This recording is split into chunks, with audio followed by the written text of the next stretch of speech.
اکثر لوگ سوال کرتے ہیں جی ساڈا پہلا کلمہ کی ہے؟ ہم شہادت کی بات ہے نا، شہادت ہے نا، تو چلے اس کو اپنا کلمہ ہی بنا لیں، کیونکہ ہم نے شہادت دینی ہے۔ بائبل میں لکھے تم میرے گواہ ٹھہرو گے، میرے شاہد ٹھہرو گے، میری شہادت دینی ہے۔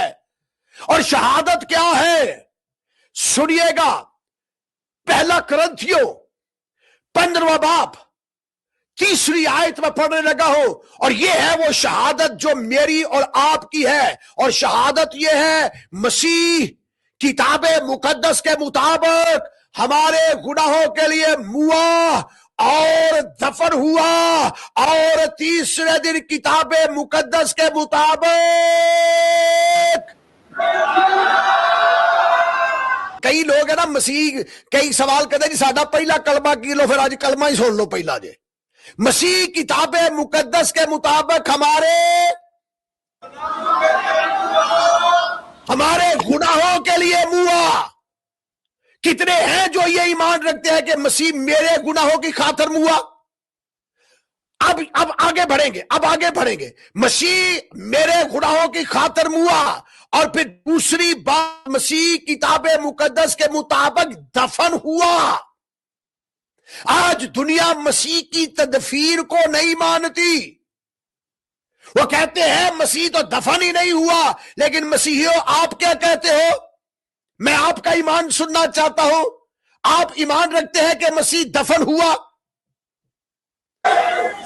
آپ ایمان رکھتے ہیں کہ مسیح دفن ہوا؟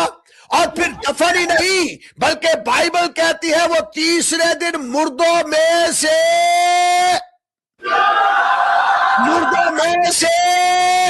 جی اٹھا۔ تو یہ مرنے والا، یہ دفن ہونے والا، یہ زندہ ہونے والا، اس کا نام خدا کا بیٹا یسوع مسیح ناصری ہے، جس کے وسیلہ سے نجات ہے۔ اور بائبل کہتی ہے کسی دوسرے کے وسیلہ سے نجات نہیں ہے، کیونکہ آسمان کے تلے زمین کے اوپر آدمیوں میں سے کسی اور کو کوئی دوسرا نام نہیں بخشا گیا جس کے وسیلہ سے ہم نجات پائے۔ ایک ہی نام ہے، بلند آواز سے بولیے وہ نام جدے جدے گناہ معاف ہوئے نے ہاتھ چوک کے بولے، جدے گناہ معاف نہیں ہوئے تھلے ہی رکھے ہاتھ۔ وہ نام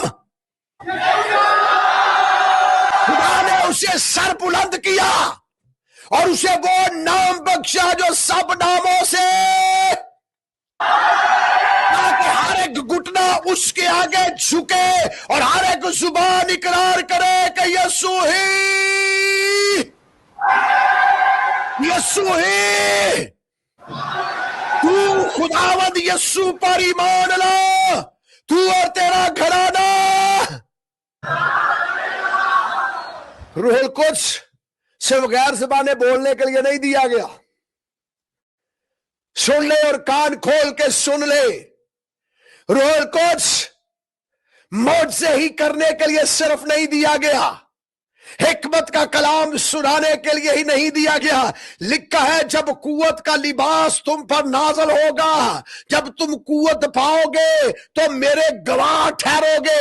یسوع مسیح نے روح القدس اپنی گواہی کے لیے دیا ہے۔ اور گواہی کیا ہے؟ اگر آپ سے کوئی کہتا ہے کہ آپ کے پاس شہادت کیا ہے، آپ کے پاس گواہی کیا ہے، تو گواہی کیا ہے؟ جی بلند آواز سے، گواہی کیا ہے؟ پہلی بات، مسیح کتاب مقدس کے مطابق ہمارے گناہوں کے لیے ہوا، اور پھر کیا ہوا؟ دفن ہوا، اور پھر کیا ہوا؟ تیسرے دن کتاب مقدس کے مطابق مردوں میں سے جی اٹھا۔ یہ ہے عید پینتیکوس کا مفہوم کہ اب جو ہو چکا ہے اب اس کے تم گواہ ہو۔ عید پینتیکوس کے دن روح القدس اس لیے نازل ہوا تاکہ آپ اس کے گواہ ٹھہرے۔